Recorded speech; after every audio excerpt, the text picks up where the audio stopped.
আর তো মাত্র দুদিন বাকি না পয়লা বৈশাখে, তো কেনাকাটি তো শুরু করতে হবে। বলো তোমরা কারা কারা কী কী কিনলে আমাকে কিন্তু অবশ্যই কিন্তু জানি। আমি কিন্তু গত পরশু কিন্তু চলে গেছিলাম কাঁচরাপাড়াতে পয়লা বৈশাখে শপিং করার জন্য।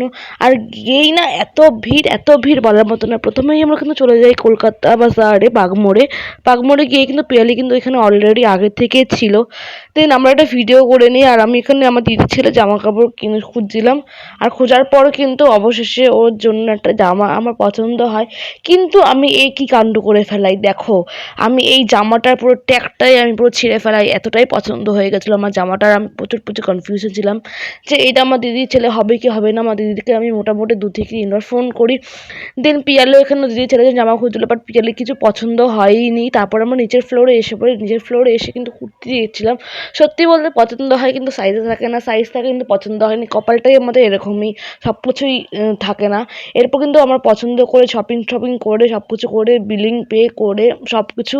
আর আমি এখানে কিন্তু বিল পে করার সময় কান্না করছিলাম, বলছিলাম যে এতগুলো টাকা সব যাচ্ছে কি মাত্র এই কটা জিনিস কিনতে, এখনও তো কিছুই কিনতে পারলাম না।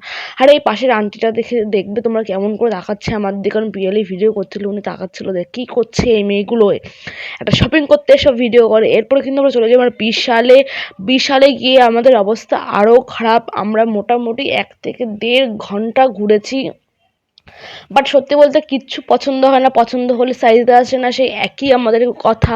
কারণ আমরা গেছি একদম শেষ বাজারে, আর সবশেষে আমার এটা পছন্দ হয়, কিন্তু আমি এটা ট্রায়াল করার পর দেখি একটু ভালো লাগছে না, আমার উপরে পুরো জোকার লাগছে। এরপর কিন্তু আমরা ওখান থেকে বেরিয়ে কিন্তু ডিরেক্ট চলে যাই আগমনীতে যাওয়ার একটাই কারণ, শাড়ি। পিয়ালির মার জন্য পিয়ালির শাড়ি কিনবো, তার জন্য। আর আমি এখানে বাইরে দাঁড়িয়েছিলাম বসে কী করবো, দাঁড়িয়ে কী করবো। আর এই জন্য ভিডিও করছিলাম, আর আমি এখানে দেখাচ্ছিলাম যে কোনো একটা ওকেশান আসলেই আমার এই মুখমণ্ডলের মধ্যে একটা ব্রণ গোটা উঠতেই হবে। আর কি করা যাবে, কিছু করার নেই। এরপর কিন্তু এখানে তো খুবই একটা হাস্যকর জিনিস হয়েছে, যে এখানে প্রথমে বিল করে কুপন নিয়ে তারপর কাউন্টারে গিয়ে দিতে হবে, তারপর ওয়েট করতে হবে। ওয়েট করার পর তারপর ওনারা বলবে, যেটা কি আমি কদিন আগে উজ্জ্বলদার বিরিয়ানি সেন্টারে আমি দেখেছিলাম যে একটা করে হাতে কুপন নিতে হবে, তারপর রোল দেবে। যাই হোক, তারপরে আমাদের রোলটা দিয়ে দেয়। রোলটা আমরা খেয়ে নিই একদম পুরো গরুর মতন করা। আমাদের খুবই খিদে পেয়েছিলো। এরপর কিন্তু খাওয়ার পর কিন্তু এবার পেয়ে জল তৃষ্ণা, কিন্তু আমরা জল খাই না, আমরা খাই কোক। হ্যাঁ, আমরা এতটাই বড় লোক। তারপর আর কি করবো, তারপরে কোক খাওয়ার পর আমরা ওয়েট করি প্রায় 1 ঘন্টার মতন। এর মাঝে আমরা অনেক কেনাকাটি করি সব কিছু। এর পরের ব্লগে আমি তোমাদের সাথে শেয়ার করবো। তারপরে কিন্তু আমি বাড়ি এসে পড়ি।